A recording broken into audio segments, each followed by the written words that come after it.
Welcome, welcome, welcome, SHE-ness Tribe. I'm Roya Mattis, and I'm the CEO and creator of SHE-ness Tribe. But as you know, if you've been in this community at all, this is not a soul mission. This is you and I collecting together. I'm only as good as the community that we have created.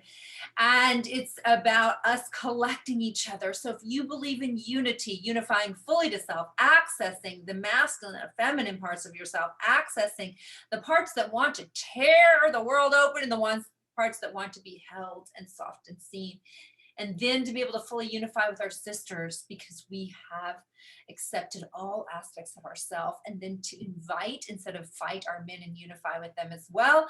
Here is your community of successful women that have a high calling in our lives, and we're willing to do the work to get to the other side, to live a space where most people only wish to be in.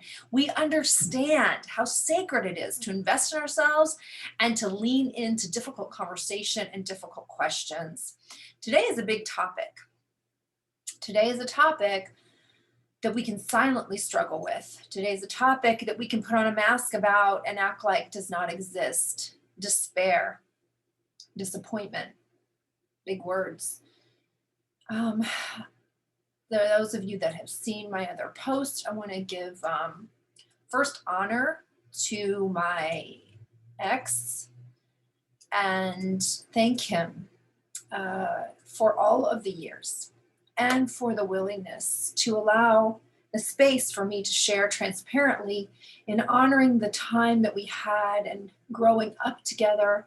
I was with him for 24 years, married 21 years, and even in the best of circumstances, divorce is a soul ripping.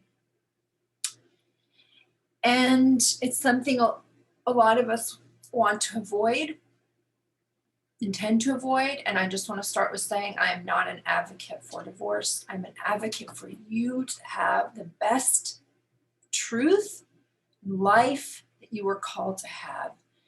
And I worked very hard to not get to the side, but I also had to get to a space of honoring truth and honoring God's mission in my own life. And so if you're going through something like this, he has ripped out every fabric of judgment I didn't know I had.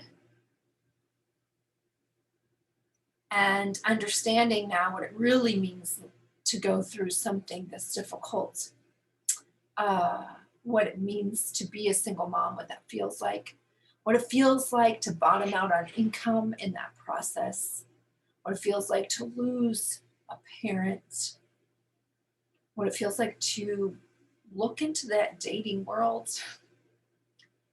and how to rebuild when the closest people that used to be your closest may or may not still be there or be there in the same way. How do you build from there? And what do you do? And I just wanted to begin this conversation that I have been actually sitting on for about a year and a half. I have been actually officially separated for 20 months, 21 months in this community.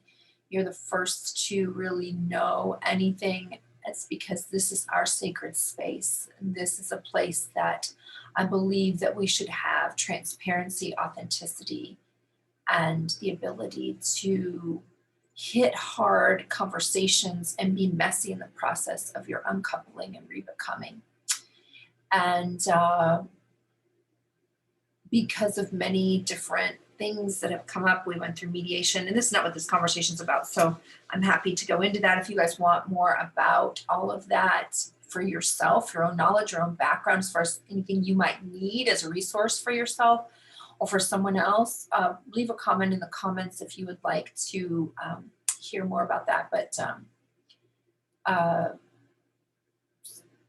so let me just say that we assume we're on an island of our own messiness and our own challenges, and that no one must be as messy or have as much yuck or wondering why they can't be happy, if you're wondering why everything should be great and you're just not finding the joy you should, we all have something, and it's difficult to remember during confrontation. It's difficult to remember when you're watching somebody else shine that we all have something, and we need to, as women, as enlightened women in this she-ness tribe, hold sacred space for the messiness. Because the more we hold sacred space for each other's messiness, the more it no longer controls us. And let me share some piece of hope for those of you guys that are wondering, do I lean into this or do I turn a blind eye? You never turn a blind eye, because what you're submitting to is becoming the walking dead you see around you. Yes, you're alive. Yes, you're living what you're used to, but are you really, really letting the air in your lungs? Are you really tapping into your soul's mission and to your creator's calling? Because by going through this deep messiness, he has called me to right here, right now, to give to you. And I never would have accessed without it. And having started this summer from the marriage I no longer knew, my parent no longer being here, that I relied on my mother, my business no longer being what I recognized, from ash, my friends, is fertile soil. From ash is fertile soil. And that's what I had after the mourning, after the grief. I went, oh my gosh, I'm so grateful, because from ash is fertile soil. And what I knew to be true to me is that what God did is he wiped out anything that was incongruent to where he wanted me to be next. Anything that I was hanging on to by the tips of my fingernails, and by the cry of the familiarity of my environment, my soul saying, I don't know if I can let this piece go. He did it for me without choices on some things, because he knew that I had to would not have had the strength to remove it myself. And as far as the marriage, my marriage, literally my body decided to tap out. I've read every book, podcast, attended workshops. I've done $160,000 of investment, 800 hours of immersion training, plus the books, plus the podcast. I'm ready to serve you, because I was digging and searching for the empty spaces to be filled within myself. And what I realized is those spaces are where God was working most. And he's working most in your empty spaces if you allow it. And if you learn to serve with it. And he used that ash to rebuild exactly where he wanted me to be. And if you're holding on to resistance, resistance does not allow space for growth. When we're hanging on to what was, what we wished it were, we can no longer, we've blocked the ability for healing and growth to set in. Oh, I never finished my sentence. So what happened is my body literally tapped out. I went numb. I started numb on my left foot about a year prior. It kept growing. I went to a neurologist. Finally, they ended up getting approval. It took forever to get my spine MRI all the way.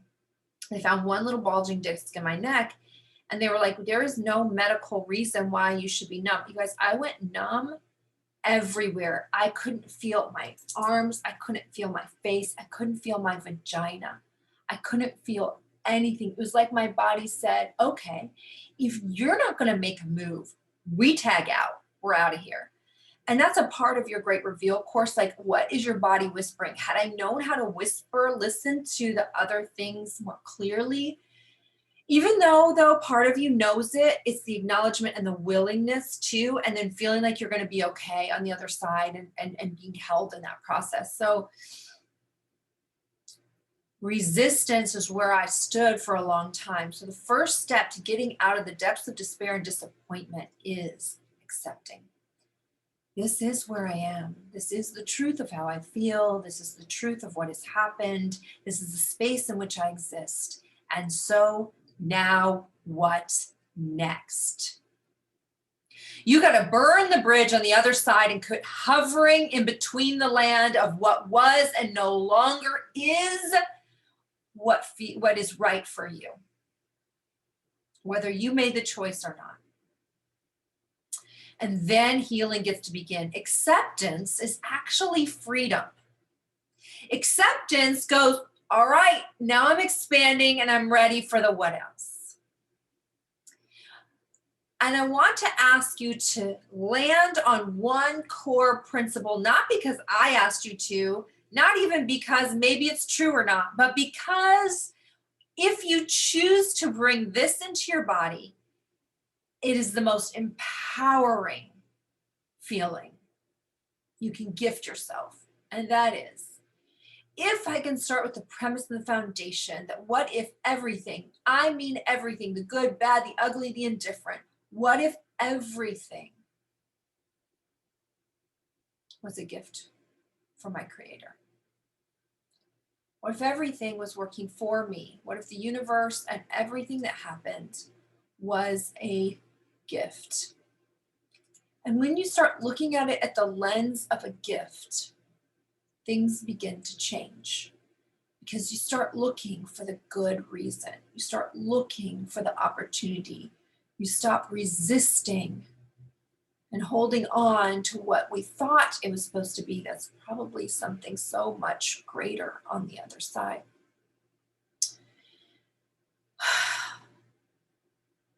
The first time I admitted to my son that Noah and I were actually getting divorced, Zayden was just barely 7. He's going to turn 8 at the end of April. And we had been cohabitating separate because we had a 7,500 square foot house. So I was sleeping on the top, he was on the bottom. We were not good leaders. It's a whole nother story to our children. Although we sought counseling on how to share things with them, to do it right. I would be happy to share that journey with you so you can learn from my stepping stones and my mistakes. At another time, comment below if you'd like that. But he said, Mommy, are you and Daddy, are you, with this little voice, like, are you and Daddy divorcing? Because before that, it was like, Mommy and Daddy are having challenges. Mommy and Daddy are working on things. And I had to look that baby boy in the eye and say, yes, baby, Mommy and Daddy are divorcing. We're not going to be together. And it was really even hard. It's still hard. It's weird. It's hard for me today to say that word. Because guess what? Noah's going to be my life for the rest of my life. I love that man and I will always love him. He's just not my man. And we tried the hell out of it. And Zayden cried. He cried for 3 hours. It was the moment I tried to avoid for years. Because for most of us women, we're leading up years. So on average, 7 years before anything is actually ever done about when you begin to feel that feeling. For me, it was 12 years, 13 years. And I never wanted to hold my child and tell him that. Finally, toward the end of his crying, I looked in his face, and I'm going to look at your face as if I'm in front of you right now if you're going through something. And I'm going to hold your face. As I held his face, and I looked in his face, and I said, baby boy, listen, Mommy cannot promise you that life is going to go as you wish. Mommy cannot promise you there is not going to be pain. I cannot promise you that things are going to be always easy. But what I can promise you is that you always have the gift of a power in your hands. And then I reminded him one day we were driving and the sky was so incredibly breathtaking. It was smattered with the darkest dark and the lightest light. I've never seen a sky like it. The light was streaming in so perfectly bright. And then there was such dark as night contrasting in the sky as a tapestry of light and dark. And at that moment we were driving, I had my kids look at that sky and I said, what makes it beautiful? What makes it so beautiful? We determined it was the light and the dark combination. What makes your life so beautiful is the contrast. so that we can really see what beauty is. If we didn't have the dark, we could not really understand the beauty of the light. If we didn't have the beauty of the light, we could not really understand the pain of the dark and grasp the gift from it. So I said to him, you remember that. So now what God gives you, what your creator gives you, what your higher power asks of you, what the universe calls us to do, calls you to do is to find the gift, to search for it. And sometimes you got to search really, really hard, but that's your challenge. What I can promise you, you will always have the opportunity, the challenge and the will, if you take the will, to lean in and find the gift. When you find that treasure, you win every time. You might not be able to use that treasure in that moment. It might be one you have to put in your pocket and go for it for later. But that is always something I can promise you, that there is a gift. When you seek it, you shall find it. And so I'm going to ask you to even take whatever that challenge is, whatever that stuck point is. Maybe you're stuck in your career, maybe you're stuck in your finances, maybe you're stuck in your relationship or lack of relationship. Maybe you can't find that freaking partner you've been aching for. Maybe you're stuck in your friendships and they're hurting you. Maybe you're stuck in your spiritual walk. You're stuck somewhere in your energy, in your body, and you can't release to get through to the side that you love. I want you to leverage that pain. I want you to actually grab that burden in your hand, and I want you to do that with it. I literally want you to take the motion and leverage it. And there's just something physiologically that happens emotionally, that happens subconsciously then in your body that goes, oh yeah, I'm going to grab hold of you and I'm going to use you for my benefit. I'm going to take this and I'm going to gift it to myself, my future, and the people that I'm connected to. I'm going to leverage the hell out of this pain for good. And then you have commanded your subconscious to bypass the stuckness to who you command it to be today. You also have to allow forgiveness to come in. Forgive yourself. Forgive yourself for the mistakes. Forgive yourself for screwing up. Forgive yourself for the parts that you played, because guess what? That was all a part of the journey too. I had a deep intervention with a creator, a literally voice in my ear about 5 years ago that said, I did not make my children to feel guilty. When you feel guilt, you block me out and I cannot do my work. You see, guilt is another place of holding on, of resistance. I didn't see how I could be a good person and have done something wrong and not feel guilty. Guess what? You can. You can take it, acknowledge it, speak even your mistake, and then rise from it, learn from it, grow from it, accept it. We're all messy. And we're all supposed to use that as stepping stones instead of stumbling blocks and stopping points. So forgiveness, you did exactly what you were supposed to do at that moment in which you were living. What you know today is not what you knew back then. You couldn't utilize that. You couldn't access who you are today then.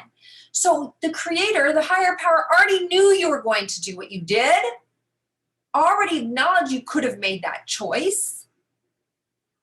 And now it's your job to access the gift in it and rise from it, because we can only get stronger through the dark. Everything that's beautiful on this earth happens through a push, through pressure. Think of diamonds. Think of trees coming through the earth, flowers, babies come through this, into this world through a push. It's the gift of our life if we leverage it that way. So we forgive ourselves and we access God's, or the higher power, your creator, whatever you want to call it, acknowledgement of what they're doing for us and other people's personal journey. And then we want to move it through your freaking body. So if you just stuff it and act like it doesn't exist, that's a flipping lie, right? I mean, it's a lie. You can be the most positive person in the world and you're still going to be pissed off sometimes, and you're still going to have pain sometimes, and you're still going to be irritated. You're going to have the negativity. So negativity goes somewhere. If you don't let it out, it's going to deposit in disease, discomfort, dissatisfaction, in the fat that is going to grow around it. For example, to protect, we are built for survival, not for thriving. You have to be really conscious to thrive. And this is where you are, why you're in this community, right? You are willing to do what other people won't so you can have what they don't. And so I teach a technique actually in our, in your great reveal that we're going to have starting March 3rd about specifically how to move it through the body. But if you go to our Instagram page, under the, what are those things called? Where there's the circles, girls comment, what the heck is that? I'm losing the name of it. But those playback things and the circles. Anyway, click on the one on my Instagram, it says SHE-ness Tribe on Instagram, and click stuffing your emotions. Fast forward and you'll see me go through rage, embodiment of rage, releasing rage, sadness, pleasure. You always want to end in pleasure. So it's a physical like release. It's not just about like punching something out. We have to be very careful, by the way. Like, you could go punch something, but if you're punching the enemy, you're pushing negativity back into your body. When I do kickboxing, which I love, yeah, it's not the stories, it's not the reels, it's highlights. That's what it is, in the highlights section. Thank you guys for trying to help me. Yes, thank you. When I do kickboxing, which I actually love, I had to think like, what am I doing? I don't want to punch an enemy. I don't want to punch somebody out. I know I am going to kick the ass of my last best self. I'm going to kick her ass because she no longer exists. Be very intentional about how you move emotion through your body so that it works freaking for you. Does that make sense? Kick the ass of your last best self. You'll find I don't curse very often. It gets like kind of freaking passionate. Permission to be mad, sad, stuck, but not to stay there. All right, so go into the highlights, check it out, DM me, or come into our workshop for a physical experience. You really cannot be logically worked through. You guys, that's a lie that the masculine has taught us. Masculine energy goes, buck up, toughen up, do better, you screwed up, figure this out, move on. Shit. It's not true. It's not actually happening in the core of the spirit. The subconscious does other things to protect itself. And so we've lost that beauty of the feminine part. We need the masculine, but we also need the feminine. And the emotion, we're not taught effectively how to embody it and release it. Okay? Random acts of kindness is another tool you can use. If you feel really, really in despair and stuck, I'm telling you, a random thing you do for somebody else, even if you're like, I know it's during COVID right now, but you can literally still like stay away and open a door. I mean, because it just feels good. Like maybe spend all day at some store and just, or restaurant, and just open doors for random people and just be like, here you go. Or you'll know when it comes, and then you just go, I'm just going to do this because it feels so freaking good.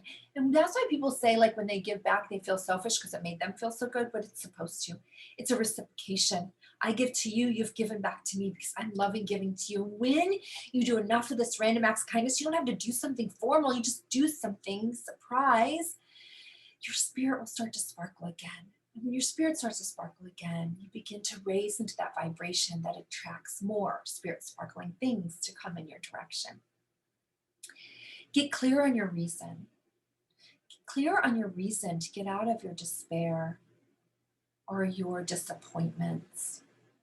And there's a couple of tools, there's a lot of tools, and we go through this in your great reveal. It's why it's a 12-week journey of all looking at the cracks and everything, because every great achiever has some area that is eluding her.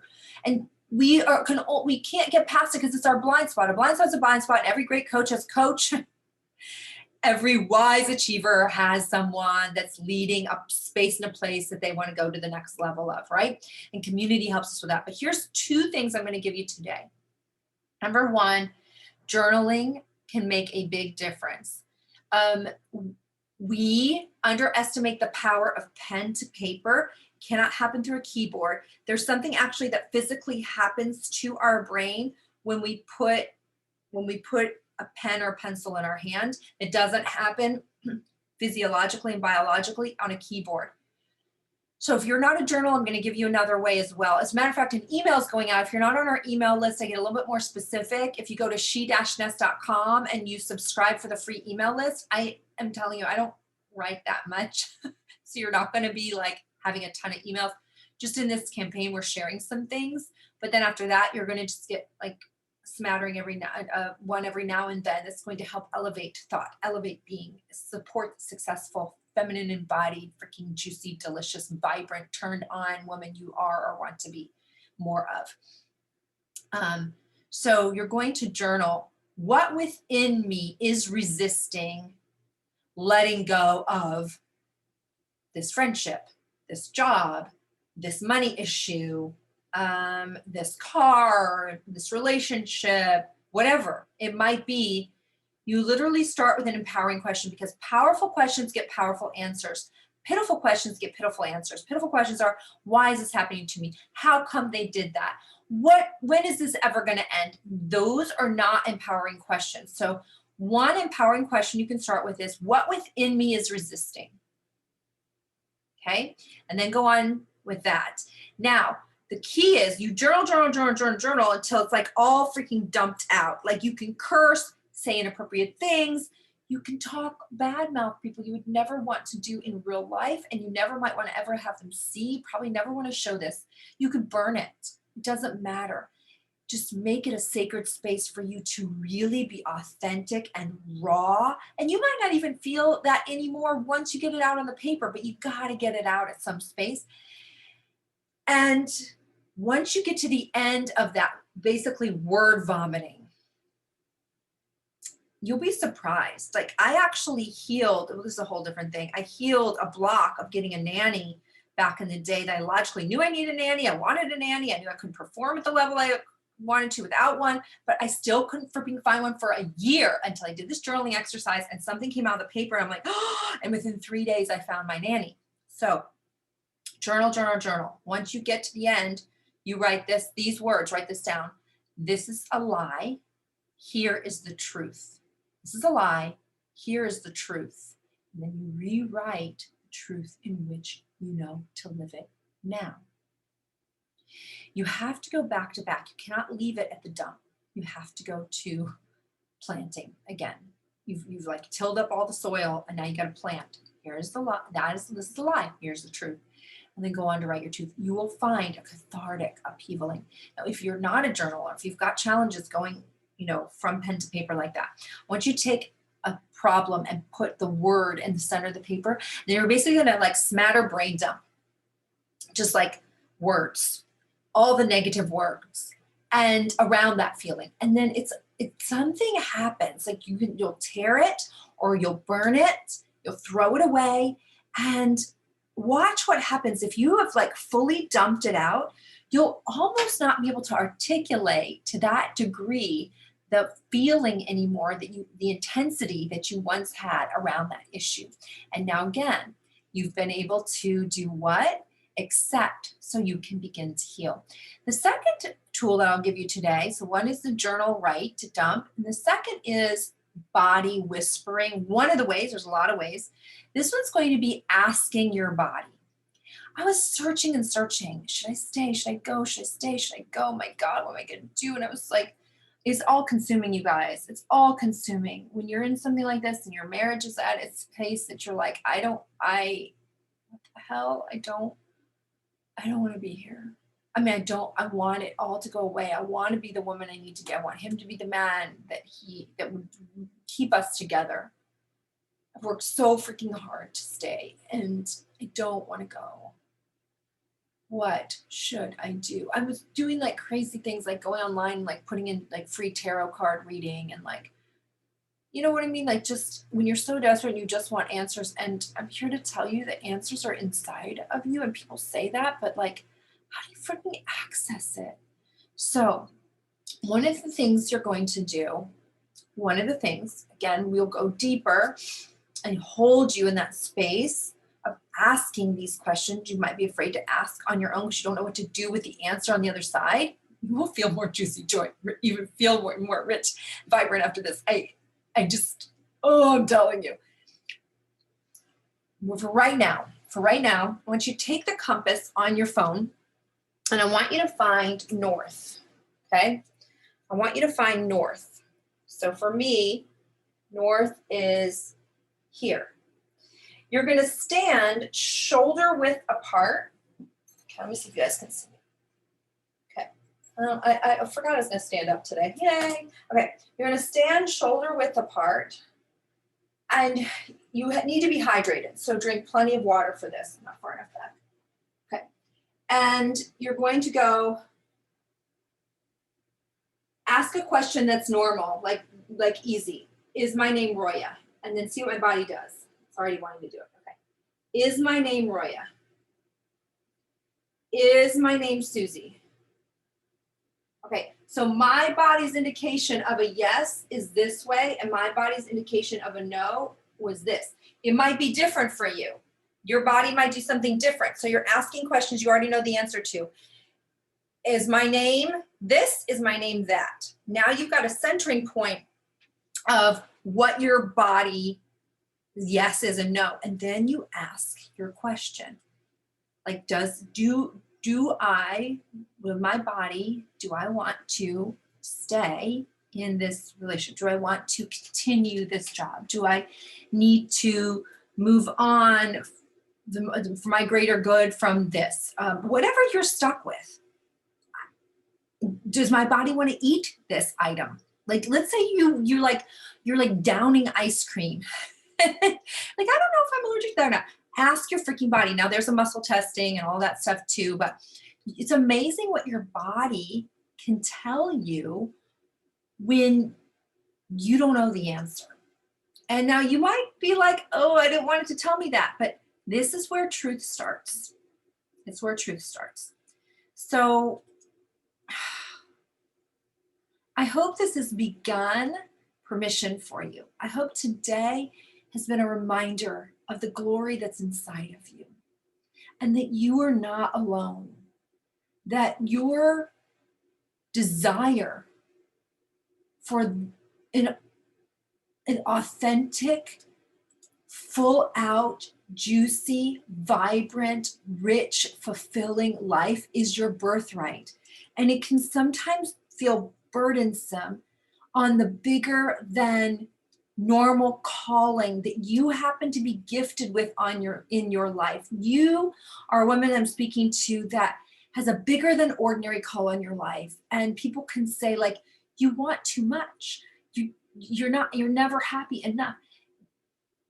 That it's okay to want more. What's not okay is to not enjoy the rich abundance, to feeling ecstatically alive that is your birthright. So in this community, I'm actually you guys are the first to know, I'm gonna give a coupon through the weekend for your great reveal. It's a $200 coupon. Write this down, all caps. At checkout, you put in the word reveal. All caps, put in the word reveal. I'll put it in the comments below. And you'll get $200 off. Here's another thing I want you to know. I always subscribe to the feeling that when I win, I want somebody else to win. And if you introduce somebody to your great reveal and they come in because you introduced them. Now, a lot of this starts with conversation. I don't know if it's for you. If you go to SHE-ness.com, you can read about it, and then you might have questions, and there's a free discovery call for 20 minutes, okay? I don't convince you. It's called Your Great Reveal because it's literally you taking you guided on a journey, held in a community that will not judge you for your messy, delicious, confusing, crazy, out of the ordinary, fabulous thoughts. And if you refer someone, they end up having discovery call, or they just end up signing up, they put you in as referral, you'll receive $500 for every single person as long as she's paid. At the end of the course, you'll receive it unlimited. So I want you to have a place when you're gifting, I'm going to gift you back. So prayerfully, I'll have some individual conversations. Please share this just in general with other women that you feel like could use this. Share this space of this free service. We might not be doing it for free forever. We've been doing it for over a year now, and I just hope that it's gifting to you as much as you're gifting to me. Thank you for holding sacred space for me and allowing me to share my truth. This has been a very big moment in my life to come out with what I've been holding on to, because mostly I didn't want to dishonor or hurt Noah in the process of my sharing. And I pray every day and I ask for channel guidance to make sure that he continues to be honored while leaning in to the service I've been called to, which is to be as transparent and loving as possible in your own messiness for all of the stripping that God has gifted me to be able to prepare for you. All right, God bless you guys. Comment below. I'll look and be answering things in there for the next half hour or so, and I'll always come back in and out. Love you guys. Thanks again. Have a great Wednesday. See you next week. Bye for now. I saw some familiar faces too. I love y'all. Comment in there.